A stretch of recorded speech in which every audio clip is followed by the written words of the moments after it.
I've often looked at this, wonder what the heck that is. It looks like an almighty chicken coop, but it's got other things in it. I'm just not sure why they've made it. They put a little garden around it as well, just to beautify it a bit. But it's not the most, wonderful structure. This is a typical courtyard, or we've been walking through typical courtyards inside Russian flats, the way that they are in various places of Moscow. I'd say this was especially things like this, the way you've got the coordinated colouring of the curbstones and these, the blue and yellow. That's Ukrainian colours, but we're not in the Ukraine, believe me, and not likely to become so. Rather, the reverse might happen. But there's the way that people deal with their rubbish, putting it in big containers like that. And yeah, you can see the coordination of the curbstones with blue and yellow here, and the and these little fences that they have. They do like to paint that rather than just leave it. It helps it keep from rusting over the long and rather wet winters. So and the curbstone colouring also delineates it more clearly from where the road begins and it ends. Doesn't necessarily stop anybody parking over it, but in fact right here it hasn't happened because there isn't really room. People are parking up that side of the curb anyway, so that's doesn't really leave room for parking here as well. Okay. Whew. Well, as you can see, I've had a sore throat and it's not helping me to talk that well.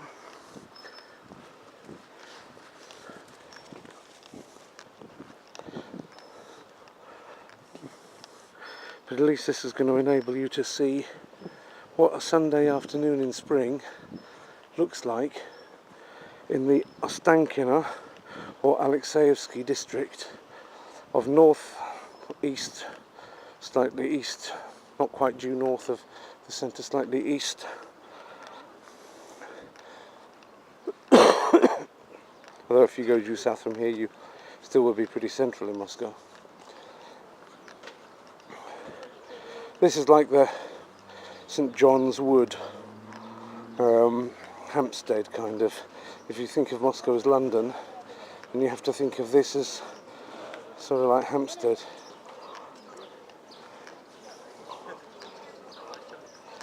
Kind of area. And what you would have in terms of Hampstead Heath, that would be the Botaniczny Sad, which is behind us in the other direction. I've done a bit of that.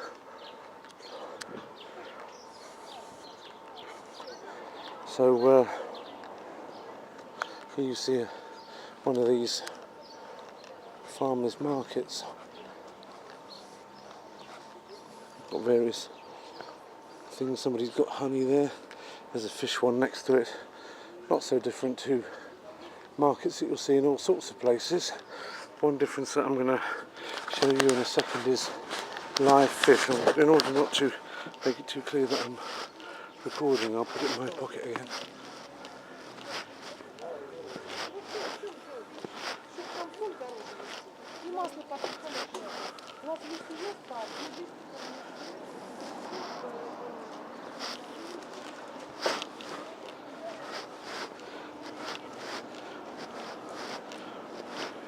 So you probably saw those carp alive, and if you can call that living. I don't like the habit of treating carp in that way.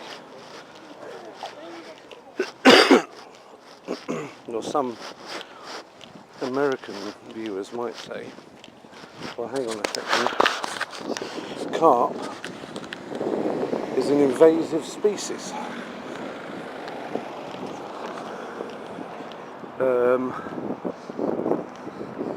Well, it is in America maybe, although I'll come back to that. I don't see how you can call something invasive if you actually put it there. It didn't invade, did it? The carps didn't decide that they were going to swim in military formation across the Atlantic. You know, old General Carpface says, "Set the battle in array. We swim this day across the great sea for the new land of America, and we shall take it by force." No, the carp didn't invade. They were put there by some people who wanted to eat them. And the fact that they were then successful, it doesn't make them invasive, does it? They didn't invade. So they were placed there. They go where you put them, and then they go some extra bits as well. If you could leave the door open, they will go in there. If it's within their range of temperature tolerance, which is very broad, and their range of oxygen tolerance is very broad, which is why, of course, a small carp called the crucian carp gives rise to the goldfish, which is the most abused one of the most abused vertebrate creatures on the planet, with the exception of humanity itself, of course.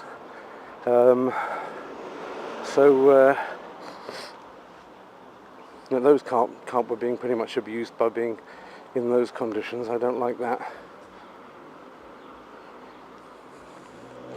Those who buy the live carp will often let it swim about in their bath for a couple of days just to get rid of the toxins from dirty water that it comes in.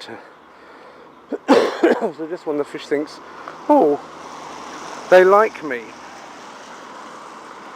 I'm okay, they like me, my self-esteem's coming back, I'm not packed in like a sardine, I'm in this nice white, well, it's a bit boring, but it's white, you know, it's clean, and I'm getting clean water, and they keep topping it up a bit for me. And you know, they're not feeding me very well, but you know, they're at least giving me fresh water, a bit of space to swim about with in this white bathy thing. They must like me. Well, the fact is that they do like you, but not quite in the sense that you might be thinking.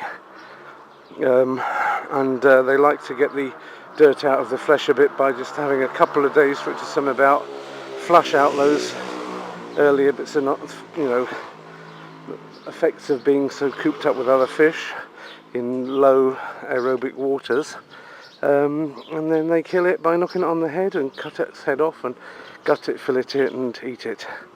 So there you are.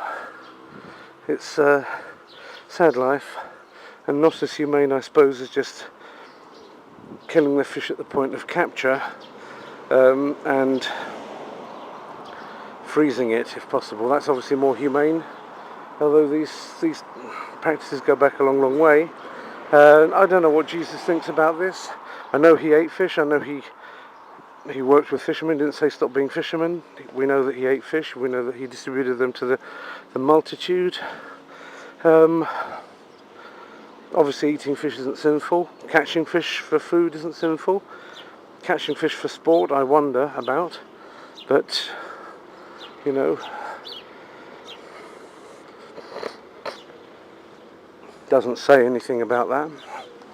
I don't want to add sins. There's enough sins already in the Bible without me adding them. But certainly I don't. It does say, you know, the righteous man hath regard for the life of his beast, but the tender mercies of the wicked are cruel. So whether beast includes fish, I'll leave that up to you to decide. Certainly, I believe that the waters of heaven will be teeming with beautiful life, species of fish we know and don't yet know.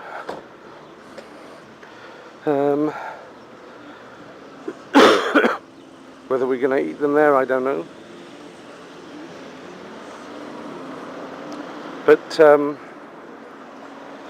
it can't be sinful to eat fish if Jesus did it. That's clear. So